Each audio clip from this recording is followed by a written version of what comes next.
commencer par cette prise de parole par un... Vous m'entendez bien? Par un constat de sévérité. Sartène, la commune de Sartène, alliée à ses 20 000 hectares, est la commune avec le grisonnage la plus pauvre de l'île, qui en fait par voie de conséquence une des communes les plus pauvres de France. Avec à peu près, les chiffres se rapprochant de la réalité, 60% des personnes qui vivent à la limite du seuil de pauvreté, une trentaine de pourcentages de retraités et des fonctionnaires, et un tissu économique d'une dizaine de pourcentages, ramené à la plus simple expression d'une économie exsangue. Bien évidemment, ce constat de sévérité s'accompagne avec une ambition de réalité pragmatique, raisonnée, tendant à réinventer le Sartène de demain. Je ne vais pas reproduire tout ce qui a été dit au niveau des liens sociaux, du bâti, de la valeur patrimoniale, architecturale, des liens intergénérationnels. Il n'y a pas si longtemps de ça, j'étais avec le président de l'Assemblée de Corse, il ne sait pas que je vais dire ça, dans la capitale, et on nous a posé la question, il a eu le privilège de répondre en premier, quelle est, à votre avis, la priorité pour la Corse? Je dis bien la priorité pour la Corse. Réponse des deux, je m'y associe avec une forme d'immodestie, la jeunesse. La jeunesse est la première priorité pour la Corse, à travers tout ce que l'on peut savoir, au niveau de l'éducation, au niveau de différentes emprises, au niveau de l'aspect sportif, Anne l'a évoqué tout à l'heure, l'occupation de la jeunesse en permanence. Sartène a des potentialités énormes. Je pense que c'est ce bout de territoire en France, en Europe, qui possède ce rare privilège où on a, parce qu'il faut rester positif, tout à construire, tout à bâtir. En même temps, il ne faut pas nier, je dirais, une forme de retard. Les dossiers sont longs à monter. C'est mon deuxième mandat. Les dossiers sont longs à monter. On se bat aussi, surtout, contre les administrations. J'y reviendrai après. On a besoin de subventions. Les temps sont durs. On a besoin d'énergie. On a besoin d'un programme qui soit bâti. On parlait tout à l'heure de cohérence, de concertation. Le Sartène de demain sera un Sartène de développement de ce que j'appelle d'économie de territoire, à travers la communauté de communes, qu'il faut occuper en rang serré, et non en ordre dispersé, en rang serré. Non seulement ce sera complémentaire, mais il va falloir fluidifier les liens que nous avons avec les autres micro-régions. Il y a aussi la reconfiguration de territoire. Vous avez eu ça dans la presse, qu'on appelle maintenant le Grand Valingo. Pour ma part, on va devoir la qualifier autrement, le Sartonnais Valingo. Ce n'est pas que de la sémantique.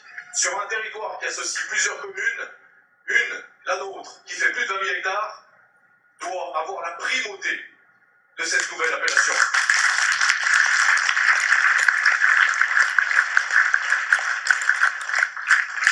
Quand je pense à cette reconfiguration de territoire, j'y vois un dépassement des frontières de Sartène.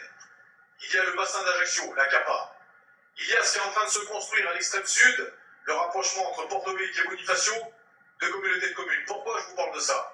Pour la simple raison que ces bassins de territoire, ces bassins de vie, en dehors d'une pseudo-contrainte géographique, pour ne pas dire terrestre, à travers l'aspect géologique, l'école à franchir, il y a une volonté réelle d'arriver à un aboutissement à hauteur d'une dizaine d'années, on va dire, de désenclavement du territoire sartonnais.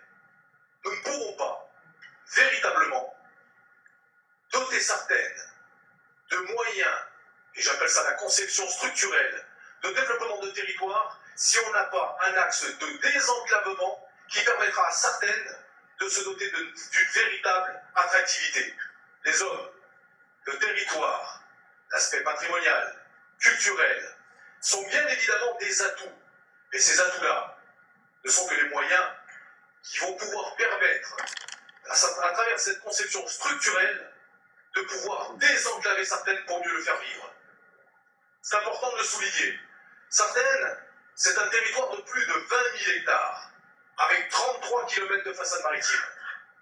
Permettez-moi de faire une allusion. Bernard, tout à l'heure, évoquait l'aspect anarchique des constructions de tisanes. Je cautionne ces propos. En même temps, ce petit bout, cet embryon de port qui a été créé, a permis une chose, et je le dis en toute immodestie, a permis de ce que j'ai qualifié de mener un schéma d'application de mise en conformité, de réguler un territoire, et surtout, à défaut de créer une véritable économie maritime, a permis de se réapproprier le territoire public. C'est important. Ce qui est important pour l'avenir à travers ces 33 km de façade maritime, c'est une protection totale de notre littoral. La protection du littoral de Sartène, c'est sa véritable chance. C'est un atout. Ça va être les perspectives de développement de Sartène intramuros à travers une verticalité qui tend à revenir vers le Sartène intramuros, vers une périphérie sartenaise. C'est en même temps la maîtrise de ce qu'on qualifie de la gouvernance des espaces maritimes et côtiers. Dans tout projet de territoire, il y a une ambition, il y a une réalité, il y a des hommes, un projet, il y a du pragmatisme. Ça s'inscrit dans le temps, à travers des phases. Il y a les hommes, les moyens humains, il y a le territoire et il y a tous les aspects structurants qu'on vient greffer sur ce territoire. La première des solidarités, c'est la solidarité qui unit les citoyens entre eux, au travers de l'État. On appelle ça la solidarité nationale. L'administration qui la met en œuvre, elle, est là pour nous aider à servir. Le politique, à travers son entièreté, sa détermination, sa conviction, est là pour aider les citoyens à partager un monde meilleur. Le politique, lui, doit bâtir. Je vous remercie.